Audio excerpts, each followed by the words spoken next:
সরিষা ক্ষেতের পাশে সারিবদ্ধ মৌ বক্স, সেখানে প্রক্রিয়াজাত করা হচ্ছে মধু।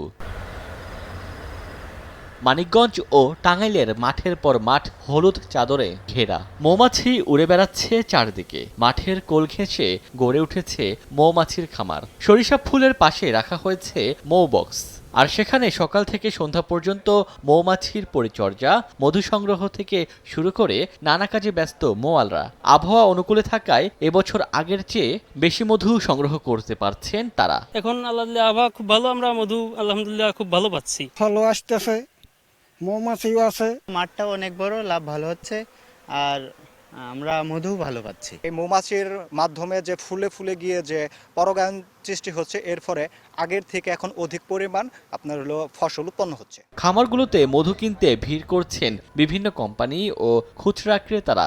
এইখানে খুব ভালো খাঁটি মধু পাওয়া যায়। অনেক দূর দূরান্ত থেকে মানুষ আসে মধু নেওয়ার জন্য, আমরা নিতে আসছি। দামও মোটামুটি 700-এর মধ্যে, 500-এর মধ্যে। আর চাষিদের প্রশিক্ষণ সহ আর্থিক সহায়তা দেওয়ার কথা জানায় কৃষি বিভাগ ও বিসিক কর্তৃপক্ষ।